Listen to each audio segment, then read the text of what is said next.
Mon thème, c'est les 6 délivrances de la croix de Christ. Il y en a plusieurs. On peut aller jusqu'à 7. J'avais prévu 7 ou 16, 8. Mais j'ai dû réduire à cause du temps. Mais il y a plusieurs aspects. Mais je vais prendre quelques aspects qui me paraissent assez importants et les aspects très, très essentiels. Il y a d'autres aspects. Mais je vais parler juste de 6 délivrances de la croix de Christ. 6 délivrances que la croix nous accorde. Que Dieu, par cette parole, délivre ta vie de tout plan de l'ennemi au nom de Jésus. Dis-moi Amen. Ésaïe 61. Nous allons lire Ésaïe 61, après nous allons lire Ésaïe 53. Ésaïe 61, vous allez voir que ce texte-là, Jésus l'a répété en Luc chapitre 4. Lorsque la Bible déclare qu'il est descendu de ses 40 jours de jeûne et prière, dans le livre de Luc chapitre 4, la Bible déclare que Jésus entre dans le temple, dans la synagogue, et il prend, n'est-ce pas, le parchemin qui est la loi, et il ouvre, la Bible déclare, il a ouvert à la partie du prophète Ésaïe, où il a été mentionné ce texte. Et le texte de la prophétie, Ésaïe prophétise cela en disant, 61, il dit, l'Esprit du Seigneur, l'Éternel est sur moi. Cette prophétie a été libérée il y a plus de 700 ans avant que la naissance de Jésus-Christ. Nous allons lire 2 textes, 2 prophéties d'Ésaïe qui ont été données 700 ans avant que Christ n'apparaisse sur cette terre. Et ce texte-là et Ésaïe 53 font partie de ces textes des prophéties libérées par le prophète Ésaïe 700 ans avant que Christ ne vienne. Et vous allez voir qu'en Luc chapitre 4, Jésus reprend cette même prophétie. Il est écrit en Ésaïe 61 verset 1. Il dit, l'Esprit du Seigneur, l'Éternel est sur moi. Car l'Éternel m'a oint pour porter de bonnes nouvelles aux malheureux. Jésus dit, c'est Ésaïe qui est en train de prophétiser, il dit, je vois le Seigneur. Et je vois ce qui va se passer. C'est que le Seigneur, loin de l'Éternel, quand il va venir, il va porter la bonne nouvelle aux malheureux. La bonne nouvelle, c'est que Dieu va changer la mauvaise nouvelle dans ta vie. Dis-moi Amen. Dieu va changer tout ce qui est mauvais. Et c'est pourquoi Christ doit venir sur cette terre. Il dit, il m'a envoyé pour guérir ceux qui ont le cœur brisé. Ce matin, si ton cœur a été brisé par une situation quelconque, si tu es découragé, tu es abattu, je suis venu dire de la part du Seigneur, la puissance de la résurrection va guérir ton cœur ce matin au nom de Jésus. Alléluia. Et il dit pour proclamer aux captifs la liberté et aux prisonniers la délivrance, la liberté. Si quelqu'un est captif des pièges de la sorcellerie, si quelqu'un est maintenu captif par les démons et par Satan lui-même, je proclame au nom de Jésus et par la puissance de la croix que tu sois libéré au nom de Jésus. Quelqu'un peut dire Amen. Si tu sens l'oppression, tu sens que tu es embrigadé, tu n'as pas de mouvement, tu sens que tu te trouves dans une prison spirituelle, tu as été emprisonné, je proclame ta délivrance au nom de Jésus. Alléluia. Le verset 2, il dit, pour publier une année de grâce, et une année de grâce de l'Éternel. La grâce veut dire une faveur imméritée. Alléluia. Le Seigneur est en train de dire, je suis venu pour proclamer une année de grâce, une année de faveur. J'ai expliqué le jeudi que la grâce, c'est un don que tu ne mérites pas. Ce ne sont pas tes efforts qui te donnent la chose. La grâce, c'est que tu reçois en bien quelque chose dont tu ne mérites pas par rapport à tes efforts. Et Dieu dit quoi? Lorsque le Seigneur sera sur cette terre, il va proclamer et publier. Publier veut dire proclamer, déclarer, annoncer une année de grâce de l'Éternel. Ça veut dire qu'à partir de maintenant, où Jésus vient sur cette terre, tu n'es plus obligé de faire les efforts. Oh, tes efforts ne comptent plus. Tes actions ne comptent plus. Vous savez, la chose qui détruit du moins, la chose qui détruit la grâce de Dieu, c'est que quelqu'un se dise que je suis capable de réussir. J'ai les talents, j'ai les dons, j'ai mes capacités. Chaque fois que quelqu'un se sent, n'est-ce pas, capable de quelque chose, la grâce est annulée. C'est pourquoi l'apôtre Paul pouvait dire, Par la grâce, je suis ce que je suis. Par la grâce de Dieu. Je suis ce que je suis. Ma prière, c'est que cette grâce-là t'annonce. C'est que cette grâce-là descende dans tes affaires. Que cette grâce-là opère dans chaque domaine de ta vie. Que la grâce divine maintenant soit sur ta vie. Dis, je reçois au nom de Jésus. Alléluia. Makata lahanda. J'aime la grâce de Dieu. La grâce fait que je ne mérite pas quelque chose, Dieu me donne. Vous savez pourquoi certaines personnes, n'est-ce pas, sont jalouses. C'est qu'elles pensent qu'elles méritent mieux que les autres. Par rapport à leurs dons, leurs talents, leurs capacités. Ah, pourquoi c'est à cette personne à qui que Dieu a fait grâce? Pourquoi cette personne a pu obtenir telle chose? Mon frère, Dieu fait grâce à qui il veut. Il fait miséricorde à qui il veut. Mais la grâce là, Dieu l'accorde à ceux qui se sentent inférieurs, démunis. Ceux qui pensent qu'ils n'ont pas assez de capacité, qui viennent se jeter à la croix. Pour dire, Seigneur, j'ai besoin de toi. Et il poursuit en disant, et un jour de vengeance de notre Dieu. Alléluia. Dieu va te venger en cette saison. Ah, il dit pour proclamer un jour de vengeance. Quand Jésus vient, il dit, c'est la vengeance de Dieu, tes ennemis. En cette fin de jeûne, Dieu va te venger. Dis-moi amen. Dieu va te venger en cette saison. Si tu crois à la parole ce matin, si quelqu'un t'a fait du tort et que quelqu'un continue de s'élever contre toi, la personne pense qu'elle a assez de force, de capacité. Dieu va fragiliser cette personne. Dieu va frapper cette personne et Dieu va te venger. Dis-moi amen. Et dit pour consoler tous les affligés. Verset 3. Il dit pour accorder aux affligés de Sion, pour leur donner un diadème au lieu de la cendre. Un diadème, c'est une couronne. Une huile de joie au lieu du deuil. Que Dieu t'accorde une huile de joie. Dis-moi, dis, je reçois l'huile de joie. Il dit un vêtement de louange au lieu d'un esprit abattu. En cette saison, Dieu va t'accorder un vêtement de louange. Alléluia. Tes ennemis verront en toi la louange de l'Éternel. Dis, je reçois un vêtement de louange au lieu d'un esprit abattu, afin qu'on les appelle des térébintes de la justice. Une plantation de l'Éternel pour servir à sa gloire. Lève ta main et dis, je suis la plantation de l'Éternel pour servir sa gloire. En cette saison, tu vas servir la gloire de Dieu. Lorsqu'on lit la prophétie d'Ésaïe 53, avant que je ne donne mon message, Ésaïe 53, à partir du verset 3 et 5, nous allons lire verset 3 et 5, et ensuite, nous allons lire juste le verset 10. Il dit, méprisés et abandonnés des hommes, hommes de douleur et habitués à la souffrance, semblables à celui dont on détourne le visage. Nous l'avons dédaigné. Nous n'avons fait de lui aucun cas. J'aime le verset 4 qui commence par cependant. Ça veut dire que on a regardé le gars là et puis on l'a méprisé. Mais le problème c'est que en lui se trouvait quelque chose de caché. J'appelle ça la gloire cachée. J'appelle ça la délivrance cachée. J'appelle ça la solution cachée. Parfois, Dieu peut faire venir une personne vers vous et la personne semble être insignifiante.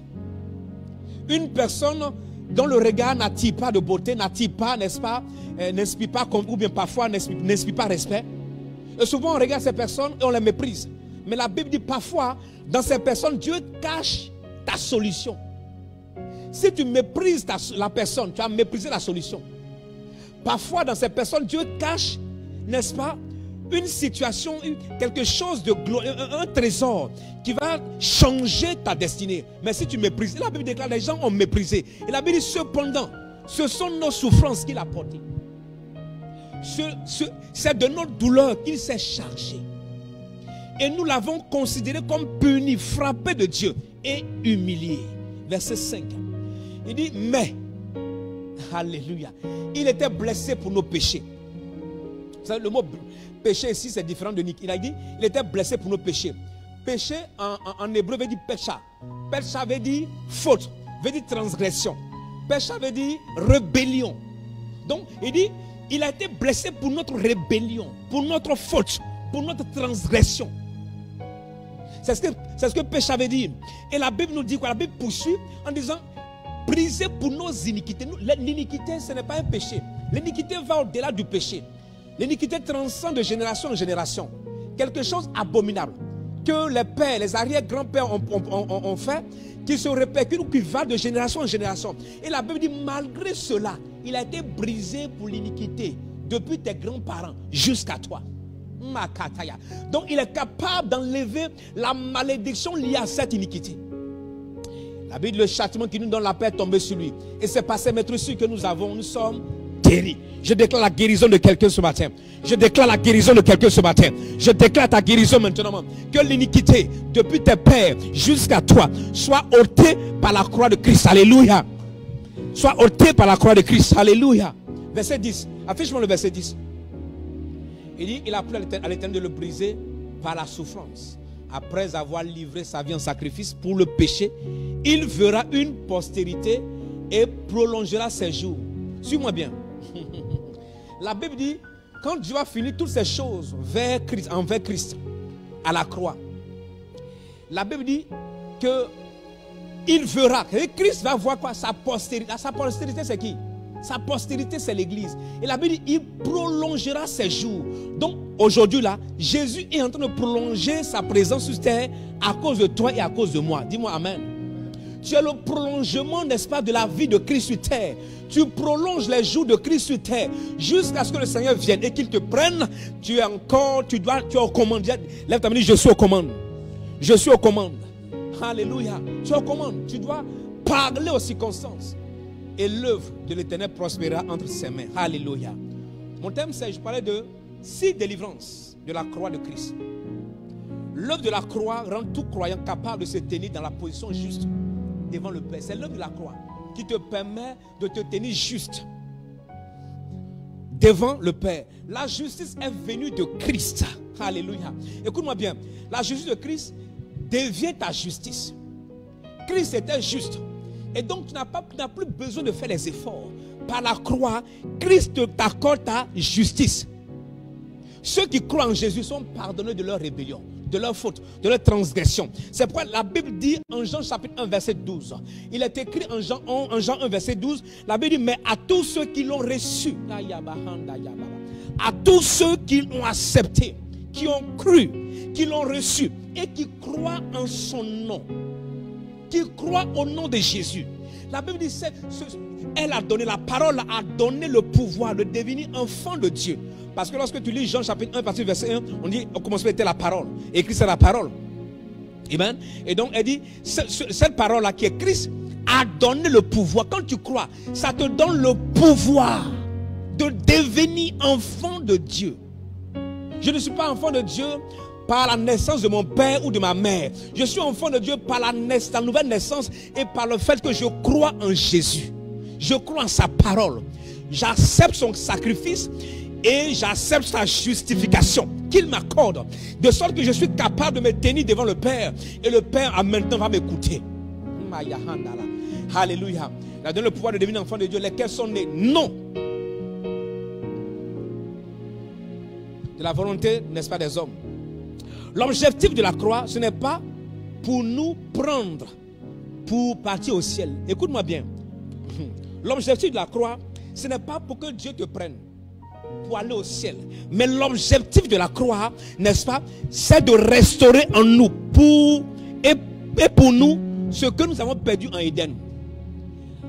L'objectif de la croix, ce n'est pas que Jésus vienne automatiquement pour que tu ailles au ciel. Non, non. L'objectif de la croix, c'est que Dieu vient maintenant pour restaurer et pour toi ce que nous avons perdu en Éden. Éden signifie, n'est-ce pas, la présence de Dieu. Éden signifie les délices, l'abondance. Éden signifie la gloire de Dieu. L'homme a été privé de la gloire de Dieu par le péché. C'est pourquoi la Bible déclare dans le livre de Romains, il dit, tous sont péchés et sont privés de la gloire de Dieu.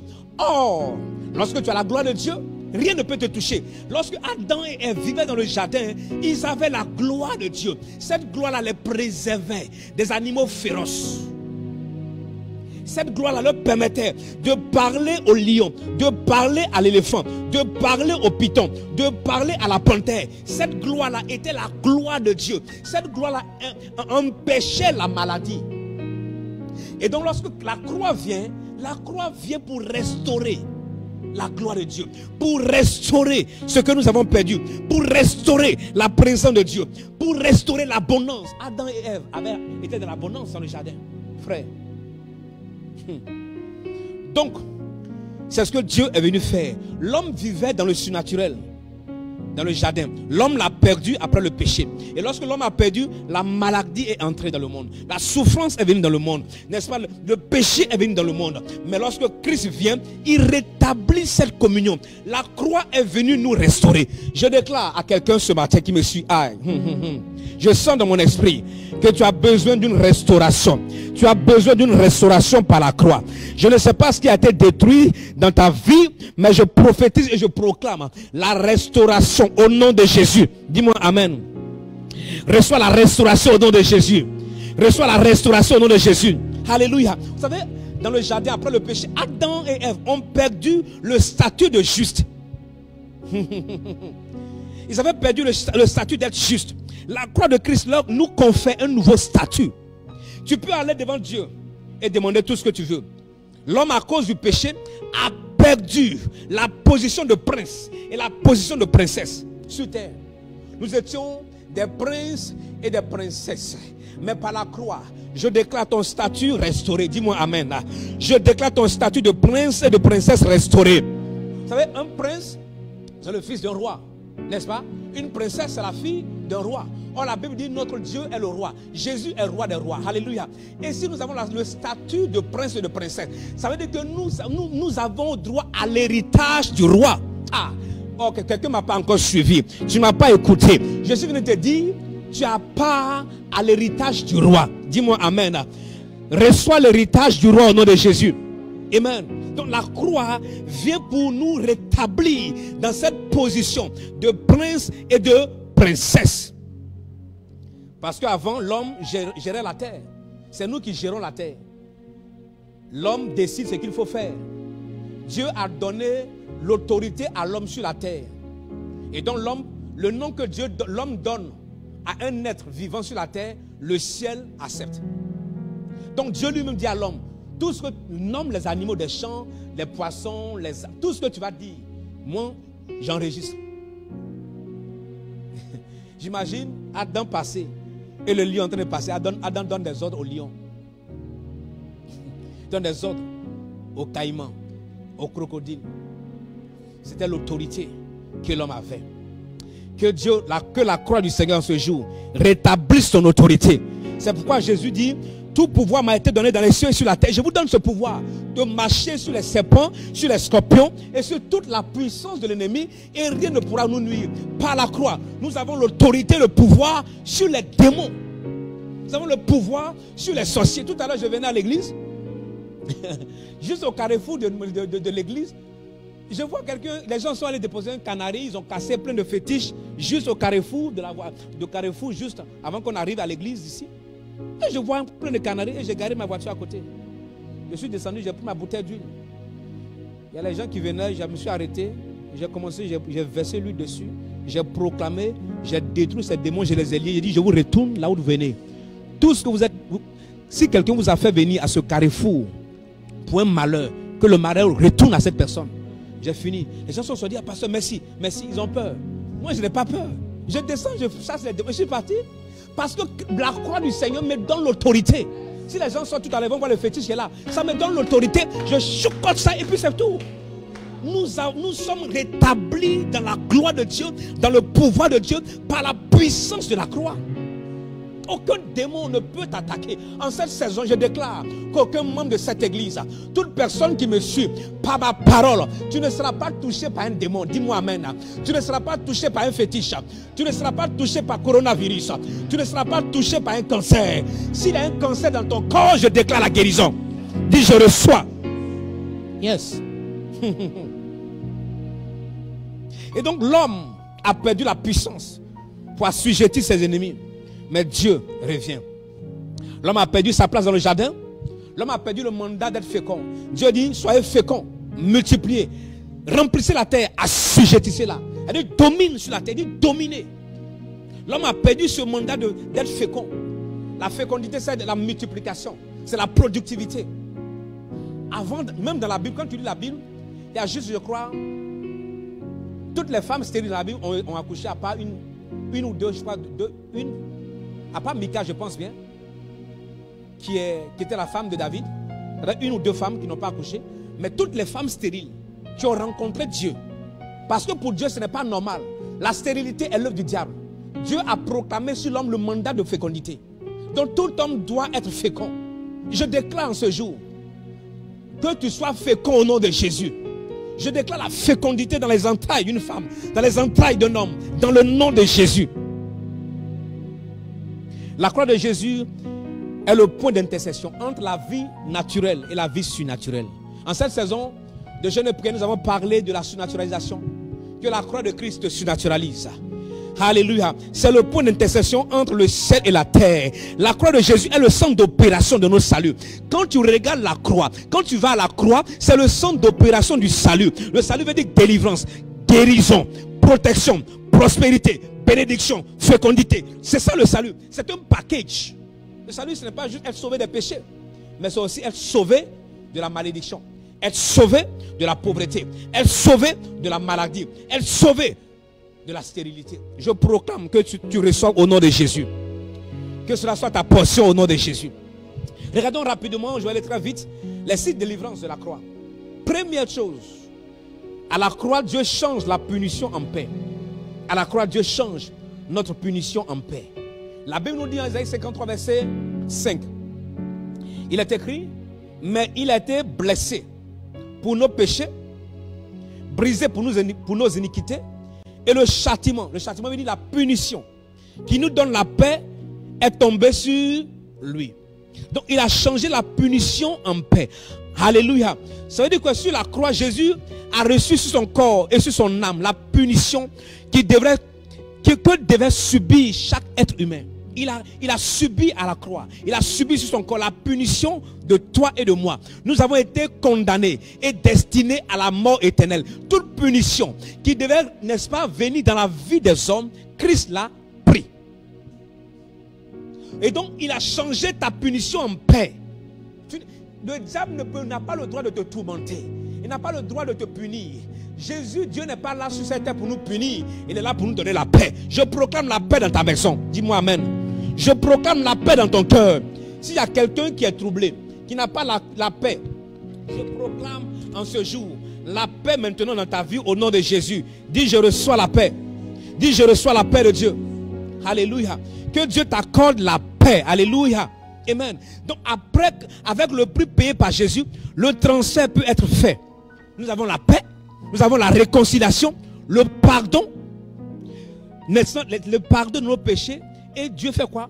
Dieu remplace ces choses, il remplace le chaos, il remplace la honte par la paix, par le pardon. Tu n'as plus le droit d'avoir honte. Toute honte dans ta vie cesse. Alléluia. C'est ce qu'on appelle la bonne nouvelle. Vivre une vie merveilleuse, une vie surnaturelle. Que Dieu nous donne de vivre. Je proclame une vie merveilleuse en toi. Dis-moi amen. Reçois la vie merveilleuse. Dis-moi amen. Reçois la vie merveilleuse. Dis-moi amen. Jésus a pris ta honte à la croix. Cette saison, si les gens t'ont humilié, il est juste question de temps. Il n'y aura plus de honte dans ta maison. Que Dieu, n'est-ce pas, te délivre de la honte. Que la honte prenne fin à cause de l'œuvre de la croix au nom de Jésus. Dis-moi amen. La deuxième chose que la croix nous donne comme délivrance, à la croix, Dieu change la maladie en guérison. Dieu change. Vous savez, il y a certaines personnes à qui on dit que tu peux être guéri par la prière, par Jésus. Les gens ne croient pas. Mais les témoignages foisonnent. Les témoignages sont nombreux. Même le vendredi, je vous ai expliqué tout à l'heure, quelqu'un a été guéri en direct d'ici, depuis la France, qui a posté son témoignage hier soir. La personne avait des douleurs au ventre. Et quand je priais, j'ai dit, je sens dans mon esprit une personne. Pose des mains juste vers ton bas-ventre parce que tu as mal. Quand j'ai prié, la personne a reçu la guérison. Jésus l'a guéri depuis la France. La personne a posté son témoignage. Qu'elle souffrait de cette douleur pendant des années, depuis longtemps. Pour la première fois, la douleur a disparu. Donc, Jésus à la croix, Jésus change nos maladies en guérison. Souvent, lorsque tu n'es pas malade, tu ne peux pas savoir la beauté de la guérison, la santé divine. Lorsque tu es en train de marcher, tu ne peux pas délecter ou reconnaître qu'il est bon d'être en bonne santé. C'est que parfois, tu es malade dans ton corps, tu n'arrives pas à te tenir debout, tu n'arrives pas à manger, tu sens des douleurs. Et tu te rends compte à quel point la santé est, je dirais, la santé est la meilleure des choses qu'une personne doit rechercher. Pas l'argent. L'argent n'est pas la meilleure des choses que tu dois rechercher. Le mariage n'est pas la meilleure des choses que tu dois rechercher. En dehors du salut, la seule chose qui est ton compagnon de succès, c'est ta santé. Il a été démontré, selon les principes du succès, que la santé est le premier élément du succès dans la vie d'une personne. Parce que lorsque tu es malade, tu n'as pas la santé, tu ne peux rien produire. Et la Bible nous dit, en Ésaïe 53, versets 4 à 5, la Bible dit cependant, ce sont nos souffrances qu'il a portées, c'est de nos douleurs qu'il s'est chargé. Et nous l'avons considéré comme puni, frappé de Dieu et humilié. Mais il était blessé pour nos péchés, brisé pour nos iniquités. Le châtiment qui nous donne la paix est tombé sur lui. Et c'est par ses maîtrissures que nous sommes guéris. Donc à la croix, tu regardes la croix. Un jour, Jésus a dit, comme Moïse éleva le serpent des reins dans le désert, éleva le serpent du Moïse dans le désert, de même le Fils de l'homme sera élevé. C'est ce que ça veut dire.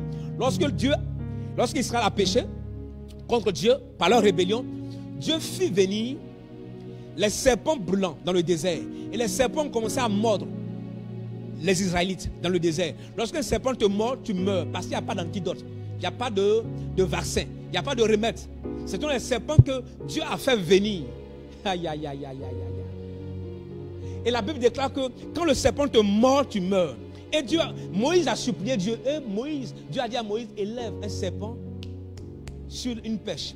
Tout homme qui sera mordu par le serpent regardera à ce serpent sur la perche élevée et la personne sera guérie. Maintenant, les serpents sont en train de venir. Et puis, dès que le serpent te mord, tu ne cries pas à Moïse. Tu ne te plains pas, tu ne te préoccupes pas de la douleur. Non, la douleur, la seule chose la plus importante, c'est que tu te tournes vers le serpent des reins, perché sur la croix. Quand tu regardes, tu es guéri instantanément. Maintenant, il y a certaines personnes qui n'ont pas attendu que le serpent les morde d'abord. Aïe, aïe, aïe, aïe, aïe, aïe. Et ils ont regardé avant que le serpent n'arrive. Alors que le serpent est en train de venir et ils ne se préoccupent pas du serpent. Ils regardent juste le serpent des rangs. Quand le serpent vient, il regarde, il a déjà regardé, lui il va ailleurs. Ah, c'est ce que ça veut dire. Jésus dit, comme Moïse a élevé le serpent, tout homme qui me regarde sera délivré, sera sauvé. Ça veut dire que tu n'es pas la proie du serpent. Le serpent est le diable. Alléluia. Dans le jardin, dans le livre de Genèse, Dieu dit quoi? Il dit, femme, tu vas écraser la tête du serpent et le serpent te mordra. Et il dit quoi? Il a dit au serpent, tu mangeras la poussière, tu ramperas, tu marcheras sur ton ventre et tu mangeras la poussière de la terre, du sol. Mais entre toi et moi, le serpent ne mange pas poussière. Le serpent ne mange pas poussière. Entre toi et moi, le serpent ne mange pas poussière. Ça veut dire qu'avant, le serpent ne marchait pas sur son ventre, ne rampait pas. Le serpent avait des pieds et le serpent se tenait debout. Quand tu lis l'explication de la Bible. Mais quand Dieu l'a maudit pour dire pourquoi tu as trompé Ève et que Ève a trompé son mari, il dit à partir d'aujourd'hui tu vas ramper. Tu vas marcher sur ton ventre. Et maintenant ta nourriture sera poussière. Mais le serpent ne marche pas, ne mange pas. Mais quand tu dis Genèse, la Bible déclare que Dieu a tiré l'homme de la poussière. Dieu est en train de donner au serpent le droit, à l'homme qui a perdu son autorité, que maintenant là, tout homme qui perd son autorité, c'est ta proie. Mais nous avons été restaurés en Christ. Alléluia. Nous avons été restaurés par la croix. Quand le serpent, le diable vient et nous voit, il ne peut pas nous toucher. Je déclare que tu ne seras pas touché en cette saison.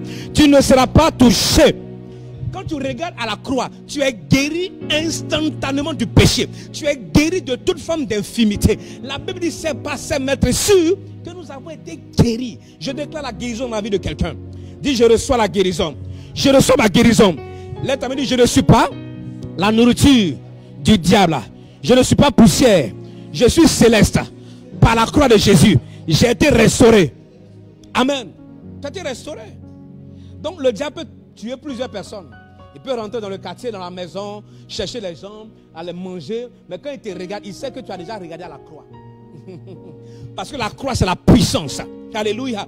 Matthieu chapitre 16, Matthieu chapitre 8, verset 16 à 17 nous dit, le soir, on emmena auprès de Jésus plusieurs démoniaques. Il chassa les esprits par sa parole. Et il guérit tous les malades. Tous les malades. Il guérit tous les malades. afin que s'accomplisse ce qui avait été annoncé par Isaïe le prophète. Il a pris nos infimités, il s'est chargé de nos maladies. Donc à la croix, tu es guéri de toute forme de maladie. Là où tu te trouves, toi qui me suis, que ce soit tes yeux, ton ventre, tes oreilles, ta tête, ton dos, ta colonne vertébrale, je ne sais pas, ton genou, ton pied, je demande juste de poser la main, nous allons prier. Je déclare l'instant, par la croix de Jésus, que cette infimité, cette maladie, te quitte au nom de Jésus. J'ordonne et je parle à cette maladie. Douleur, pars. Tu n'as plus le droit de résister dans son cœur, dans son corps, dans ses poumons, dans ses veines. Je t'ordonne, sors de son sang. Au nom de Jésus. Dis-moi amen. C'est pourquoi quand Jésus a été battu, crucifié, il a pris nos douleurs. Et deux choses sont faites. Il y a ce qu'on appelle le transfert spirituel. Châtiment devient la paix. Transfert physique, la maladie devient la guérison. Troisième chose que la croix donne, Dieu change le péché en justice. Dis après moi, je suis la justice de Dieu. Je suis la justice de Dieu. Vous savez, il y a très longtemps, j'ai prêché un message, ça doit être en 2011 ou 12. J'ai prêché un message sur non coupable. Le thème c'était non coupable. Des gens n'ont pas compris le message, les gens ont commencé à dire, pasteur, est-ce que ça veut dire que quand on pêche, on peut pécher? Non. J'ai prêché le non coupable. Ça veut dire quoi? Non coupable veut dire quoi? Ça veut dire que quand tu vas à la barre, tu es condamné, tu as fauté, tu mérites la mort ou la prison à vie, ou la décapitation, ou je ne sais quoi d'autre. Maintenant, il y a un homme, une personne qui vient pour dire libérer cet homme-là, moi je prends sa place. Même si tu as été mauvais, c'est-à-dire que lui dit je prends sa place et on te libère, la personne prend ta place, c'est-à-dire que tu es non coupable. À partir de cet instant-là, aucune charge n'est portée contre toi. Même si c'est toi, on prend les clichés, on dit on a pris photo, on t'a vu, on t'a tué quelqu'un. Quand quelqu'un d'autre prend ta place là, il n'y a plus de charge. Tu deviens innocent, tu deviens libre. Tu es justifié. Et tu peux vaquer à toutes choses. Tu deviens libre. Parce que quelqu'un a pris ta place. Et lorsqu'on est non coupable, ça veut dire que tout ce qu'on fait, Dieu ne nous condamne pas parce que Dieu nous regarde au travers Christ Jésus. Christ prend notre justice. Et Christ du moins prend nos péchés, notre condamnation et nous donne sa justice. Tu as la justice de Christ. L'État me dit, je déclare que je suis la justice de Dieu à cause de la croix de Jésus. Lorsqu'on lit 2 Corinthiens 5, verset 21, il dit, celui qui n'a point connu le péché, il a fait devenir péché. Celui qui n'a point connu le péché, 2 Corinthiens 5, 21, 2 Corinthiens 5, 21, il dit, celui qui n'a point connu le péché, il a fait devenir péché pour nous, afin que nous devenions en lui justice de Dieu. Christ n'avait pas le péché. Et puis Dieu dit, le péché de Logan là, c'est pour toi. Tout son mensonge là, c'est pour toi. Le vol là, c'est pour toi. Tout ce qu'il a fait là, c'est pour toi. Et Christ a pris. Or Christ est juste. Il dit, prends ta justice là, donne ça à Logan. Maintenant, je peux marcher gardement devant le diable. Je ne suis pas condamné. Je peux te parler. Je suis juste. Je peux aller devant Dieu, devant son trône. Et je peux réclamer les bénédictions. Parce que pour réclamer les bénédictions, il faut être juste. Il faut être la justice de Dieu. Ce qui fait que je peux entrer devant le trône de Dieu. Je peux avoir la puissance de Dieu et parler aux démons, parler aux sorciers, à la maladie. Et ces choses m'obéissent à cause de la justice de Dieu. Je déclare en ce jour que Dieu te délivre de la mort au nom de Jésus. Dis-moi amen. Qui te délivre de la mort physique. Tu n'iras pas à l'enfer. Vous savez, à la croix par exemple, Jésus nous a délivré de la mort créée par le péché. La mort, écoute, l'enfer n'a pas été créé pour les hommes. L'enfer a été créé pour Satan, ses démons, ses anges déçus. Donc tout homme doit être sauvé. Que l'Église arrête de toujours dire aux gens d'aller à l'enfer. Non, Jésus les aime. Prêchons l'amour de Christ. Dites à ces personnes, le Seigneur ne veut pas que tu ailles à l'enfer. Il est mort pour toi, pour que toi tu sois sauvé. C'est pourquoi il nous délivre de la mort éternelle et de la mort physique par sa croix. Je déclare que tu n'iras pas à l'enfer. Tu n'iras pas à l'enfer au nom de Jésus. Jésus n'est pas mort seulement pour nos péchés, il est mort pour nous délivrer de la mort liée à notre ancienne nature. Ton ancienne nature te condamne à la mort éternelle, mais Jésus t'a libéré. Tes péchés passés, il t'a libéré des péchés présents. Et aussi t'a libéré des péchés à venir. Mais c'est incroyable. C'est-à-dire que quelqu'un disait, si le diable te présente ton passé, ton péché passé, il y a 10 ans, il y a 5 ans, il y a 1 an, il y a 1 mois, il y a 2 ans, il y a 2 jours, si le diable te rappelle ton passé de 2 jours, rappelle au diable son futur qui est l'enfer. Parce que toi, ton futur, c'est la vie éternelle. Lui, son futur, c'est l'enfer. Et donc la Bible dit, par cette justification de la croix, par ce acte posé à la croix, Christ nous a pardonné des péchés passés. La Bible dit, nous devenons une nouvelle créature. Si quelqu'un est en Christ, il devient une nouvelle créature. Les choses anciennes sont passées. Et voici, toutes choses deviennent nouvelles. Ça veut dire que si le diable cherche mon passé, je ne suis pas dans le passé, j'ai déménagé. Il va trouver une maison vide. Le locataire est parti, j'habite dans une nouvelle maison. Par exemple, j'habite dans une maison et je dois quelqu'un, par exemple, je dois quelqu'un 100 000. Je suis dans la maison et c'est ici on me connaît. Et puis quelques temps après, je sors de la maison, j'habite dans une nouvelle maison. Une nouvelle personne vient habiter dans l'ancienne maison. Peut-être la personne qui vient, avant c'était peut-être Yao qui était dans la maison. Là, Yao déménage, Yao doit 100 000 francs à quelqu'un. Moi, je viens habiter dans la maison. Je m'appelle Logan. Quand la personne vient chercher ses 100 000 et qu'il trouve Logan, il va me réclamer 100 000. Est-ce qu'il va me réclamer 100 000? Je pose la question. Est-ce que la personne va me réclamer 100 000? Pourquoi? Pourquoi la personne ne va pas me réclamer 100 000? Parce que c'est la même maison. Mais la personne qui habite, c'est une nouvelle personne. Je peux avoir ce même corps, mais celui qui habite à l'intérieur là, c'est une nouvelle créature. Les choses anciennes sont passées. C'est une habitation, mais la personne à l'intérieur est une nouvelle créature. Donc je ne suis plus condamnable. Quand le diable vient, je dis, l'ancien Logan là, il a déménagé, il n'est plus ici. Il est mort il y a longtemps. La Bible dit, nous sommes morts en Christ. Donc quand il y a quelqu'un qui est mort, est-ce qu'on peut réclamer le crédit? Est-ce qu'on peut réclamer les dettes à quelqu'un qui est mort? Si je te dois, je meurs là, tu ne peux rien me faire. C'est ce qui est intéressant avec le mort là, il est paisible. On te donne les habits que tu n'as pas achetés. On te prend. Tu ne dois rien à quelqu'un.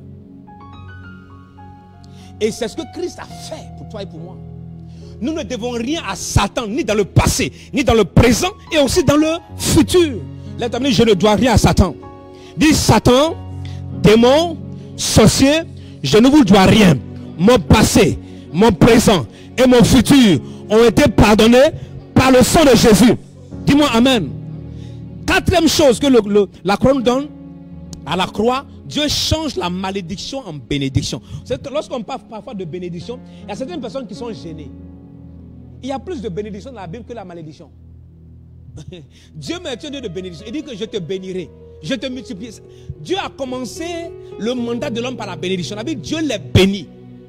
Quand Dieu a créé l'homme et la femme, la Bible dit Dieu les bénit. C'est un mandat de bénédiction. Une personne qui a un problème avec la bénédiction est une personne déréglée, anormale, qui a perdu certains repères divins. Parce que toute personne normale désire le bien-être. Si tu vois quelqu'un qui est pauvre, et puis il est content, il dit oh, je suis content de la pauvreté, il est rempli de démons. Une personne normale ne peut pas se réjouir de la pauvreté. Une personne normale ne peut pas se réjouir lorsqu'elle est malade. Une personne normale ne peut pas se réjouir lorsque la personne est dans le manque total. Tu n'arrives pas à manger, tu n'arrives pas à te soigner, tu n'arrives pas à te loger, tu n'arrives pas à envoyer tes enfants à l'école. Ce n'est pas normal. Quand à la croix, Dieu change nos malédictions en bénédictions. C'est pourquoi chaque fois qu'il y a une malédiction qui pèse sur toi, va juste à la croix, prosterne-toi et dis Seigneur, je me rappelle de la croix. À la croix, tu as pris ma malédiction et tu m'as donné ta bénédiction. Je réclame que cette bénédiction soit réelle maintenant même. Je déclare ta bénédiction. Dis, je reçois la bénédiction. Sur la croix, Jésus a été maudit et frappé par la malédiction causée par nos péchés. Donc, nous pouvons être bénis de la pleine bénédiction physique spirituelle, mentale, émotionnelle. La bénédiction spirituelle, c'est normal. J'aime la bénédiction spirituelle. L'apôtre Paul dit, il nous a bénis de toutes sortes de bénédictions dans les lieux célestes en Jésus-Christ. Toutes sortes de bénédictions. J'aime faire des expériences spirituelles où mon esprit se promène, où mon âme, je peux voir quelqu'un dans 3 ans, dans 1 an, ce que tu as venu me dire. Alléluia. Je veux continuer d'expérimenter ces choses. Ce sont les bénédictions surnaturelles et spirituelles. Tu es capable de savoir que quelqu'un vient contre toi. C'est une bénédiction. Alléluia. Que Dieu t'accorde la bénédiction. Chaque personne qui met sa foi dans la croix et dans le nom de Jésus peut changer sa malédiction en bénédiction. Plusieurs chrétiens souffrent ou endurent la malédiction, alors qu'ils sont censés se réjouir de la bénédiction. Ils luttent avec la stérilité, la frustration, l'échec, la défaite, les liens de pauvreté, la peur, les craintes, les maladies physiques et mentales. Et j'en sais quoi d'autre. Mais ce n'est pas ta portion. Dis, je refuse. Je refuse la peur. Je refuse la défaite. Je refuse l'échec. Je refuse la frustration. Je refuse la stérilité. Je refuse la crainte. Je refuse les maladies physiques et mentales. Amen.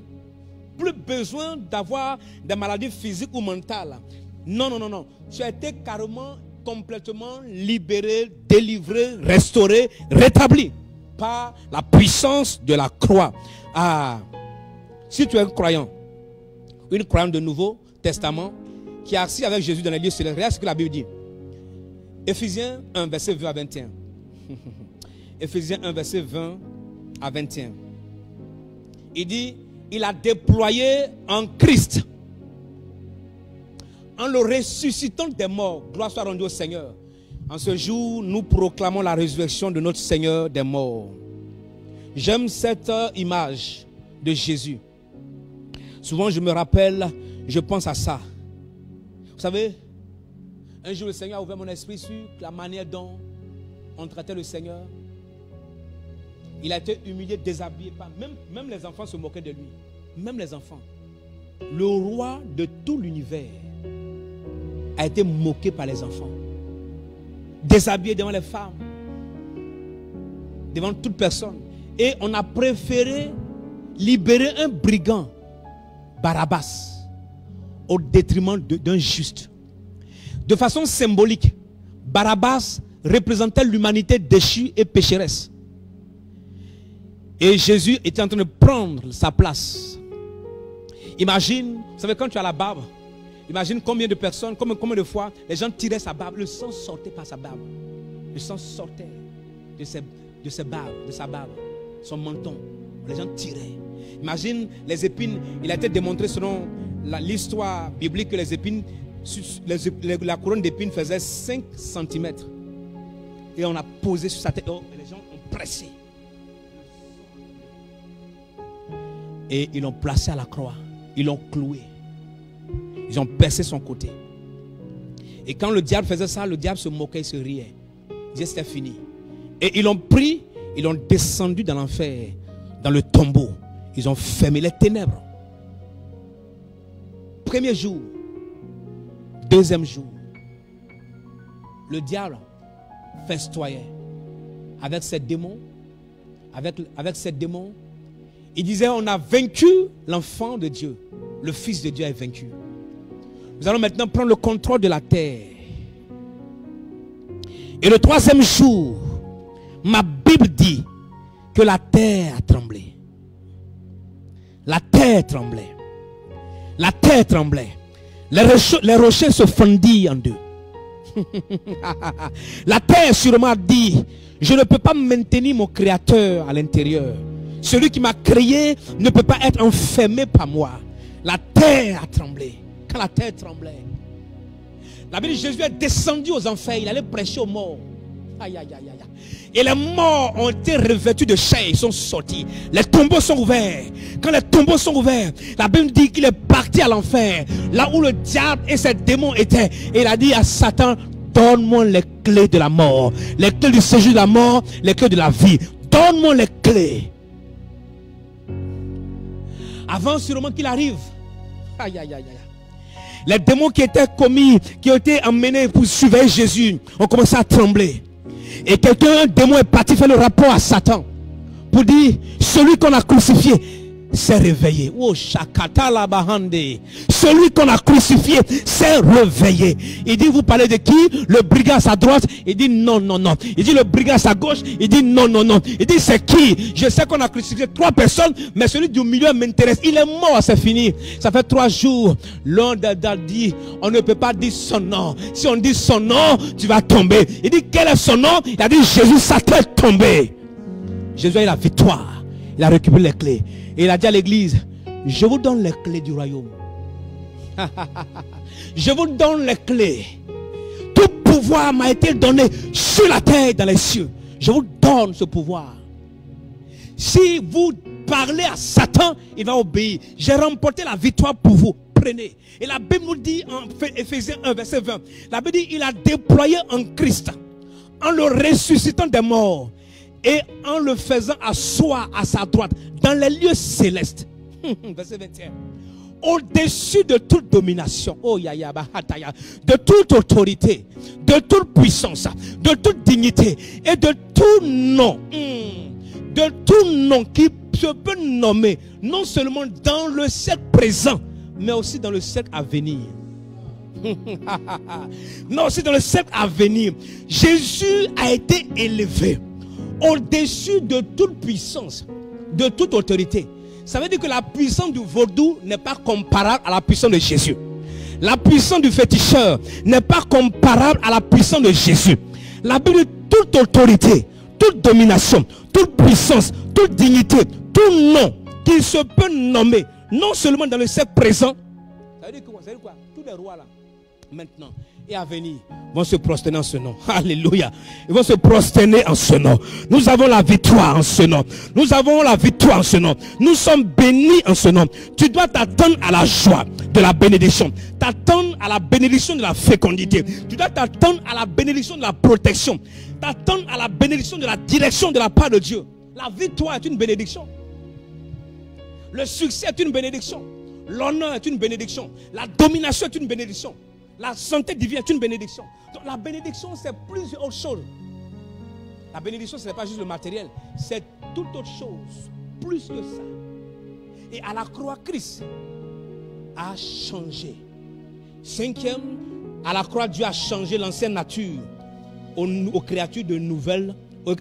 Où Dieu a changé l'ancienne nature à une nouvelle nature. 2 Corinthiens 5, 17 nous dit, si quelqu'un Christ, il y a une nouvelle créature, les choses anciennes sont passées. Voici, toutes choses sont devenues nouvelles. Toutes choses sont devenues nouvelles. Le diable peut venir. Il y a 1 an, tu as fait un avortement, il faut dire à Satan, toutes choses sont devenues nouvelles. Je suis une nouvelle créature. Les choses anciennes sont passées. Quand le diable vient, il dit, mais écoute, il y a 1 an, il y a 3 mois, tu as volé l'argent de la banque. Quand tu t'es répandu, tu as dit, Satan, ça c'est du passé. Je suis une nouvelle créature. À la croix, Jésus a détruit, la croix a détruit l'ancienne nature de l'homme. La croix a exécuté, a détruit toutes ces choses. Après sa mort et sa résurrection, il nous a donné une vie surnaturelle, une vie nouvelle. La nouvelle vie de Christ est en toi. Par la foi, Dieu a changé notre caractère. Notre ancienne image reçue d'Adam a été remplacée par la nouvelle image reçue de Jésus. Dis-moi, je reçois. Dis, je reçois la nouvelle vie. Je reçois la nouvelle nature en Christ. Notre ancienne nature, caractère, tout ça, Christ a enlevé. Romains 6,6 nous dit quoi? Sachant que notre vieil homme a été crucifié avec lui. Ah, j'aime ça. Aïe, aïe, aïe, aïe. Notre vieil homme a été crucifié afin que le corps du péché fût détruit, pour que nous ne soyons plus esclaves du péché. Je ne suis pas esclave du péché. Vous savez, il y a une différence entre combattre le péché et vivre dans le péché, ou demeurer dans le péché. C'est pourquoi la Bible déclare que si quelqu'un dit n'a plus le péché, il se fait menteur. Et la Bible déclare que si vous confessez vos péchés, il est juste, il est bon, il est fidèle de nous pardonner, de nous purifier de toute iniquité. Donc chaque jour, rassure-toi que tu as demandé pardon au Seigneur. Parce que c'est ce qu'on appelle la sanctification continue. Il y a la sanctification positionnelle que nous avons acquise par Christ, et la sanctification continue. Chaque jour. Quand tu te fâches, demande pardon au Seigneur. pose un acte, demande pardon au Seigneur. Mais ça n'annule pas ton identité en Christ, d'être né de nouveau et d'être sauvé. Entre nous, beaucoup de personnes pensent que un chrétien... Attends, je pose la question. Un jour, Jésus a dit quelque chose. Il dit quoi? Il dit, si quelqu'un regarde une femme. Dans l'ancienne loi, la Bible dit quoi? Dans l'ancienne loi, la Bible dit que si quelqu'un couche avec la femme, il a commis adultère, non? Jésus dit quoi? Pour Jésus, tu n'as même pas touché. Pour Jésus, tu n'as pas touché. Hein? Dans l'ancienne loi, la Bible dit quoi? Si quelqu'un couche avec une femme de quelqu'un, ou bien il a commis adultère, voici. Jésus dit, si quelqu'un regarde une femme pour la convoiter, la désirer, il a commis adultère. Maintenant, je pose la question, c'est quelle femme ou quel homme qui n'a jamais regardé l'autre sexe? Et il faut me dire ça. Si tu es là, il faut me dire ça un jour. La grâce, la grâce est plus dangereuse que la loi. Les gens pensent que c'est... Non. La grâce, quand on dit tu as la grâce, c'est plus dangereux que la loi. La grâce, Jésus dit un jour, œil pour œil, on dit œil pour œil, dent pour dent. Jésus a dit quoi? Il dit si quelqu'un te gifle, il faut poser, il va te gifler encore deuxième fois. Œil pour œil, dent pour dent, ça c'est l'Ancien Testament, c'est la loi. Moïse a dit ça. Mais Jésus dit, si quelqu'un te gifle sur la joue droite, place l'autre encore là, gifle, paf. Et puis tu te tais, tu vas. C'est pourquoi on n'a pas besoin des efforts. Chaque fois que tu fais comme ça, dis Seigneur, ta grâce, ta miséricorde, c'est fini. Lave-moi, je suis pur, c'est fini. Souvent les pasteurs, parfois, un jour je prêchais un message, il parlait de la justification. Et puis les pasteurs, non, sur les messages là, on ne prêche pas comme ça aux membres, ils vont pécher. Il dit non, il faut leur prêcher. Quand tu comprends, tu ne pêches pas. Parce que tu vois l'immensité de la grâce. Et quand cette grâce est immense, parce qu'entre nous, si je te donne 1 million, parce que tu n'as rien fait et je te donne 1 million pour te sortir d'une situation, quand tu me regardes, chaque fois que tu me vois, tu dis mais qu'est-ce que je peux faire pour ne pas offenser le monsieur là, à cause de ce qu'il a déjà fait? C'est ce que ça veut dire la grâce. Donc plus je te fais grâce, plus tu deviens reconnaissant à cette grâce. Tu deviens reconnaissant. Et tu évites beaucoup de choses. Christ nous a... La Bible déclare quoi? Que l'ancienne nature a été crucifiée. Ça a été remplacé. Maintenant Dieu fait de nous, n'est-ce pas, ses enfants. Nous faisons partie du royaume de Dieu. Maintenant tu as la grâce de Dieu pour faire de grandes choses. Dis-moi amen. Tu as la grâce de Dieu pour réussir. Dis-moi amen. Tu as la grâce de Dieu par rapport à la sagesse. Alléluia. Tu as la pensée de Dieu. Dernier point, à cause du temps. La croix signifie la défaite du diable. La défaite du diable. La défaite du diable. Dis Satan, tu as été défait à la croix par Christ, mon Seigneur et mon Sauveur. Amen. Alléluia. Alléluia. La Bible dit en Colossiens chapitre 2 verset 14. Il dit, il a effacé l'acte dont les ordonnances nous condamnaient et qui subsistait contre nous. Il a détruit en le clouant à la croix. L'acte, la Bible dit l'acte dont les ordonnances nous condamnaient. Chaque acte posé a une condamnation. Chaque acte posé a une conséquence négative. Chaque action de péché, action qui déplaît à Dieu, il y a un acte, il y a une bénigne malédiction. Chaque chose que nous faisons qui ne glorifie pas le Seigneur, il y a une malédiction. Il y a quelque chose de sentence. Mais la Bible dit Christ l'a effacé. Les ordonnances qui nous condamnaient. Et la Bible nous dit quoi? Qui subsistait contre nous, il les a détruits en le clouant à la croix. Et la Bible dit, il a dépouillé, il a enlevé les dominations. Il les a rendus à néant. Il a dépouillé les dominations et les autorités. Il les a livrées publiquement en spectacle, en triomphant d'elles par la croix. Dans ce spectacle-là, Dieu a fait 3 choses. Par rapport à la défaite du diable, Dieu a défait Satan. Satan est défait. Hébreux 2, 14 nous dit ainsi, donc puisque les enfants participent au sang et à la chair, il a également participé lui-même afin que par la mort, il anéantit celui qui, par la puissance de la mort, c'est-à-dire le diable. Donc Christ anéantit Satan à la croix. Il a défait le diable. Donc à la croix, le diable est défait. Écoute-moi, ne lutte pas avec le diable. Brandis juste la délivrance et la guérison. Brandis juste le pouvoir de Jésus. Troisième chose que Christ a accompli par rapport à la défaite du diable, Dieu a enlevé l'autorité légale du diable sur la race humaine. À partir de maintenant, le diable n'a plus d'autorité sur toi. Dieu, quand Christ vient, Dieu enlève l'autorité. Quand tu vas à la croix, Dieu a enlevé l'autorité du diable sur toi. Maintenant, le diable ne peut plus te manipuler. Ça veut dire que le diable, en principe, n'a plus d'autorité ni de pouvoir sur toi. Satan essaie de maintenir le peuple de Dieu dans un mensonge. Il les trompe dans l'ignorance. Il n'est pas capable de te maintenir dans la pauvreté. Il n'a plus le droit. Il n'a pas le pouvoir. Il a été dépouillé. Rien ne peut te condamner. Satan ne peut plus t'accuser. Dis-moi amen. À cause de la croix, nous marchons dans les privilèges. Si c'est Dieu a restauré les bénédictions que Satan avait volées à la race humaine. Tes bénédictions ont été restaurées.